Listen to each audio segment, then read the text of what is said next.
नमस्कार,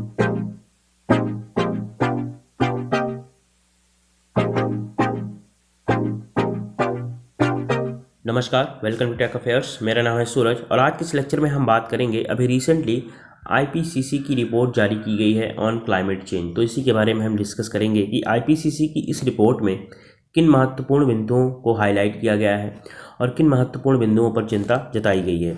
स्टार्ट करते हैं। उससे पहले यहाँ पर आप एक आर्टिकल देख सकते हैं, climate code red a quick explain on the IPCC report 2021। इसके साथ ही एक फोर्ब्स का आर्टिकल है, latest IPCC report predict disaster yet again but not much will happen। आगे बढ़ने से पहले कुछ पॉइंट हैं जिनको मैं आपको बता दूं कि इन पर आज के इस लेक्चर में हम बात करेंगे। फर्स्ट ऑफ ऑल देखेंगे ये इतना चर्चा में क्यों है, ये इतना न्यूज़ में क्यों है। इसके बाद हम बात करेंगे एवरेज सरफेस टेम्परेचर की। उसके बाद हम देखेंगे CO2 के concentration, impact of global warming जिसके कारण सी लेवल राइज हो रहा है। इसके बाद हम बात करेंगे प्रेसिपिटेशन एंड ड्राफ्ट की, हीट एक्सट्रीम। इसके बाद हम देखेंगे receding snow line and melting glacier. Also Indian सब कॉन्टिनेंट में जो स्पेसिफिक फाइंडिंग सामने निकल कर आई हैं उसके बारे में। इसके बाद हम बात करेंगे नेट जीरो एमिशन और इसके करंट सिचुएशन की। फाइनली हम बात करेंगे आईपीसीसी और आईपीसीसी के असेसमेंट रिपोर्ट की और इसके फाइनल कंक्लूजन की। आगे बढ़ने से पहले अगर आपको इस लेक्चर की PDF चाहिए, डिस्क्रिप्शन में आपको लिंक मिल जाएगा टेलीग्राम चैनल का। चैनल को ज्वाइन कर लीजिए, वहाँ पर आपको सभी लेक्चर की PDF मिल जाएंगी। ऑल्सो आप मुझसे कनेक्ट कर सकते हैं मेरे इंस्टाग्राम पेज पर, जहाँ पर आपको डेली बेसिस पर साइंस एंड टेक की अपडेट मिलती रहती है। और आप सभी के लिए एक प्रश्न है, इस प्रश्न को अटेम्प्ट करिए, इसका आंसर आपको मिलेगा इस वीडियो के एंड में। In which year the IPCC was awarded Nobel peace prize. 4 option आपके पास हैं, करेक्ट ऑप्शन आप अपना कमेंट करके बताइए। अब बात कर लेते हैं अभी इतना चर्चा में क्यों था। अभी recently inter governmental panel on climate change यानी IPCC ने अपनी छठी आंकलन रिपोर्ट यानी असेसमेंट रिपोर्ट 6 का पहला भाग climate change 2021 the physical science basis जारी की है। इसे वर्किंग ग्रुप 1 के वैज्ञानिकों ने तैयार किया है। इसका नेक्स्ट पार्ट यानी अगला शेष भाग जो है वो 2022 में जारी किया जाएगा।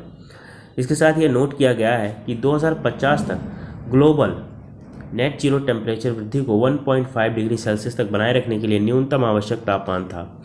यह नवंबर 2021 में पार्टियों के सम्मेलन यानी 26 सम्मेलन के लिए मंच तैयार करता है। और आप इस फिगर में आप इस ग्राफ में देख सकते हैं कि ये जो टेम्परेचर है किस तरीके से रैपिडली इंक्रीज़ हुआ है। देख सकते हैं कि 20वीं शताब्दी तक या 19वीं शताब्दी तक 1926 तक ये टेम्परेचर आप देख रहे हैं 0.4 डिग्री सेल्सियस के अंदर ही यह बना मेंटेन रहा है। और जैसे ही इसने 1926 को पार किया यानी 20वीं शताब्दी में एंटर हुआ, तो देख रहे हैं रैपिडली जो है टेम्परेचर वो इंक्रीज़ किया है 1.09 डिग्री सेंटीग्रेड इन 2019 में। और इस ग्राफ में आप देख के समझिए कि जो ह्यूमन कॉज था इस टेम्परेचर के राइज होने का वो कितना ज़्यादा है। क्योंकि देखिए जो ब्लू कलर है ये नेचुरल कॉज है और ये जो रेड कलर का है ग्राफ ये ह्यूमन कॉज के कारण बढ़ा हुआ टेम्परेचर है। तो आप यहाँ पर देख सकते हैं कि 2020 में ये जो टेम्परेचर है यानी 2019 में 1.14 डिग्री सेंटीग्रेड बढ़ गया है टेम्परेचर, जबकि उससे पहले ये टेम्परेचर जो था ये आप देख सकते हैं कि 0.2 डिग्री सेंटीग्रेड के अंदर ही था। आगे बात करें एवरेज सरफेस टेम्परेचर की, तो उत्सर्जन में तेज कमी के बिना पृथ्वी का औसत सतह का तापमान अगले 20 वर्षों में यानी 2040 तक पूर्व औद्योगिक स्तरों पर 1.5 डिग्री सेल्सियस और सदी के मध्य तक 2 डिग्री सेल्सियस को पार कर जाएगा। 2018 में IPCC की 1.5 डिग्री सेल्सियस की ग्लोबल वार्मिंग की विशेष रिपोर्ट ने अनुमान लगाया था कि वैश्विक आबादी का 2/5 हिस्सा 1.5 डिग्री सेल्सियस से अधिक तापमान वाले क्षेत्रों में रहता है। इसके साथ ही पिछले 1,25,000 वर्षों में किसी भी समय की तुलना में अधिक गर्म था। वैश्विक सतह का तापमान 2011 से 2020 के दशक में 1850 से 1900 की तुलना में 1.09 डिग्री सेल्सियस अधिक था। यह पहली बार था कि IPCC ने कहा कि सबसे अच्छी स्थिति में भी 1.5 डिग्री सेल्सियस वार्मिंग इनएविटेबल है। अब बात करें CO2 के कंसंट्रेशन की, तो ये कम से कम 2 मिलियन वर्षों में सबसे अधिक रहा है। 1800 के दशक के अंत से मनुष्य ने 2400 बिलियन टन CO2 का उत्सर्जन किया है। इनमें से अधिकांश मानवीय गतिविधियों, विशेष रूप से जीवाश्म ईंधन यानी फॉसिल्स फ्यूल के जलने के कारण हो सकते हैं। मानवीय गतिविधियों के प्रभाव ने 2000 वर्षों में अभूतपूर्व दर से जलवायु को गर्म किया है। दुनिया अपने उपलब्ध कार्बन बजट का 86% पहले ही समाप्त कर चुकी है। अब बात करें इसके ग्लोबल वार्मिंग इम्पैक्ट की, जिसकी वजह से सी लेवल राइज हो रहा है, तो 1901 से 1971 की तुलना में समुद्र के स्तर में 3 गुना वृद्धि देखी गई है। आर्कटिक सागर की बर्फ 1000 वर्षों में सबसे कम है। 21वीं सदी के दौरान तटीय क्षेत्र इन कोस्टल एरियाज में समुद्र के स्तर में निरंतर वृद्धि देखी जाएगी, जिसके परिणाम स्वरूप तटीय क्षरण यानी कोस्टल क्रोजन और निचले इलाकों में अधिक बार और गंभीर बाढ़ आने की संभावना है। समुद्र के स्तर में लगभग 50% वृद्धि थर्मल विस्तार के कारण होती है। जब पानी गर्म होता है तो यह फैलता है। इस प्रकार गर्म महासागर अधिक जगह घेर लेते हैं।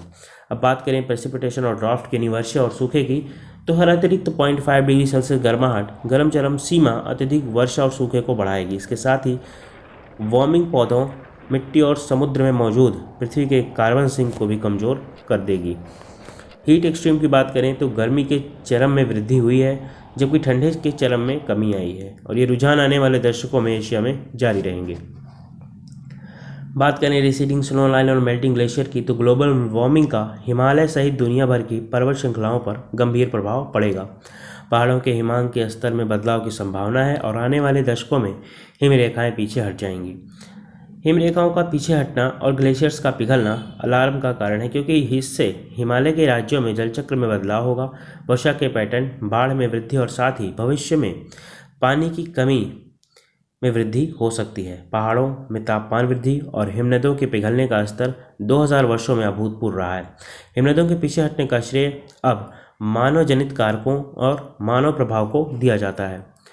इंडियन सब कॉन्टिनेंट में जो स्पेसिफिक फाइंडिंग हुई है उसकी बात करें तो हीट वेव्स, पहला पॉइंट जो है वो हीट वेव। 21वीं सदी के दौरान दक्षिण एशिया में हीट वेव और आर्द्र गर्मी का तनाव अधिक तीव्र और लगातार होगा। इसके साथ ही मानसून, तो मानसून वर्षा में परिवर्तन की भी उम्मीद है। वार्षिक और गर्मी दोनों मानसून वर्षा में वृद्धि का अनुमान है। आपको मैं एक एग्जांपल बताता हूँ। अभी रिसेंटली कुछ महीने पहले की बात है, अमेरिका में, नॉर्थ अमेरिका, कनाडा में आपने सुना होगा हीट डोम के बारे में, जिसके वजह से वहाँ पर कई लोगों को मृत्यु हुई थी। इसी का एक उदाहरण है। एरोसोल की वृद्धि के कारण पिछले कुछ दशकों में दक्षिण पश्चिम मानसून में गिरावट आई है, लेकिन एक बार यह कम हो जाने पर हम भारी मानसून वर्षा का अनुभव करेंगे। सी टेम्परेचर्स की बात करें तो हिंद महासागर, जिसमें अरब सागर और बंगाल की खाड़ी भी शामिल है, वैश्विक औसत से अधिक तेजी से गर्म हुआ है। इसके साथ ही हिंद महासागर के ऊपर समुद्र की सतह के तापमान में 1 से 2 डिग्री सेल्सियस की वृद्धि होने की संभावना है, जब 1.5 डिग्री सेल्सियस से 2 डिग्री सेल्सियस ग्लोबल वार्मिंग होती है। हिंद महासागर में समुद्र का तापमान अन्य क्षेत्रों की तुलना में अधिक दर से गर्म हो रहा है और इसलिए अन्य क्षेत्रों को प्रभावित कर सकता है। नेट जीरो एमिशन की बात करें तो इसका मतलब यह होता है कि सभी मानव निर्मित ग्रीन हाउस गैस उत्सर्जन को कम करने के उपायों के माध्यम से वातावरण से हटा दिया जाना चाहिए। इस प्रकार प्राकृतिक और कृत्रिम सिंक के माध्यम से हटाने के बाद पृथ्वी के शुद्ध जलवायु संतुलन को शून्य कर देना चाहिए। इस तरह मानव जाति कार्बन न्यूट्रल होगी और वैश्विक तापमान स्थिर होगा। करंट सिचुएशंस की बात करें तो 100 से अधिक देशों ने 2050 तक नेट जीरो एमिशन प्राप्त करने के अपने इरादे की घोषणा पहले ही कर दी है। इनमें संयुक्त राज्य अमेरिका, चीन और यूरोपीय संघ जैसे प्रमुख एमिटर्स शामिल हैं। भारत दुनिया का तीसरा सबसे बड़ा एमिटर है। यह तर्क देते हुए रोक रहा है कि यह पहले से ही अन्य देशों की तुलना में तुलनात्मक रूप से बेहतर प्रदर्शन करने के लिए जितना आवश्यक था उससे कहीं अधिक कर रहा था। कोई और बोझ इसके लाखों लोगों को गरीबी से बाहर निकालने के लिए उसके सतत प्रयासों को खतरे में डालेगा। आईपीसीसी ने सूचित किया है कि तापमान वृद्धि को 1.5 डिग्री सेल्सियस तक बनाए रखने के लिए 2050 तक वैश्विक नेट जीरो न्यूनतम आवश्यक तापमान था। भारत के बिना यह संभव नहीं होगा। इवन दुनिया के सबसे बड़े एमिटर्स जो चाइना है उसने भी 2060 के लिए अपना जो नेट जीरो का लक्ष्य रखा है।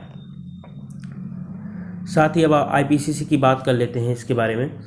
यह जलवायु परिवर्तन से संबंधित विज्ञान का आकलन करने वाली अंतर्राष्ट्रीय संस्था है। इसकी स्थापना 1988 में विश्व मौसम विज्ञान संगठन, वर्ल्ड मेट्रोलॉजिकल ऑर्गेनाइजेशन और संयुक्त राष्ट्र पर्यावरण कार्यक्रम यानी यूनाइटेड नेशन एनवायरनमेंट प्रोग्राम द्वारा जलवायु परिवर्तन के वैज्ञानिक आधार पर इसके प्रभावों और भविष्य के जोखिमों और अनुकूलन और शमन के विकल्पों के नियमित मूल्यांकन के साथ नीति निर्माताओं को प्रदान करने के लिए की गई थी। आईपीसीसी आकलन जलवायु संबंधी नीतियों को विकसित करने के लिए सभी स्तरों पर सरकारों के लिए एक वैज्ञानिक आधार प्रदान करते हैं और वे संयुक्त राष्ट्र जलवायु सम्मेलन यानी जलवायु परिवर्तन पर संयुक्त राष्ट्र फ्रेमवर्क कन्वेंशन में बातचीत करते हैं। आईपीसीसी असेसमेंट रिपोर्ट की बात करें तो हर कुछ वर्षों लगभग 7 वर्ष में आईपीसीसी मूल्यांकन रिपोर्ट तैयार करता है, जो पृथ्वी की जलवायु की स्थिति का सबसे व्यापक वैज्ञानिक मूल्यांकन है। अब तक 5 मूल्यांकन रिपोर्ट तैयार की गई हैं। पहली 1990 में जारी की गई थी। 5वीं मूल्यांकन रिपोर्ट 2014 में पेरिस में जलवायु परिवर्तन सम्मेलन में जारी की गई थी। आकलन रिपोर्ट वैज्ञानिक के 3 कार्य समूहों द्वारा जारी की जाती है। इसके साथ ही अब इनके बारे में हम जान लेते हैं। जो पहला वर्किंग ग्रुप है वह जलवायु परिवर्तन के वैज्ञानिक आधार से संबंधित है और दूसरा वर्किंग ग्रुप जो है वह संभावित प्रभावों, कमजोरियों और अनुकूलन मुद्दों को देखता है। इसके साथ ही तीसरे ग्रुप की बात करें तो यह जलवायु परिवर्तन से निपटने के लिए की जा सकने वाली कार्रवाइयों से संबंधित है। फाइनल कंक्लूजन की बात करें तो कई लोगों ने जलवायु परिवर्तन को इसके अपरिवर्तनीय प्रभावों के कारण कोविड-19 की तुलना में मानवता के लिए कहीं अधिक बड़े खतरे के रूप में वर्णित किया है। समुद्र के स्तर में वृद्धि और ग्लेशियर्स के पिघलने जैसे कई प्रभाव कई वर्षों तक जारी रहेंगे। कार्बन उत्सर्जन में भारी और तत्काल कटौती की आवश्यकता है, यह देखते हुए कि पहले से किए गए जलवायु में परिवर्तन परिवर्ती नहीं है।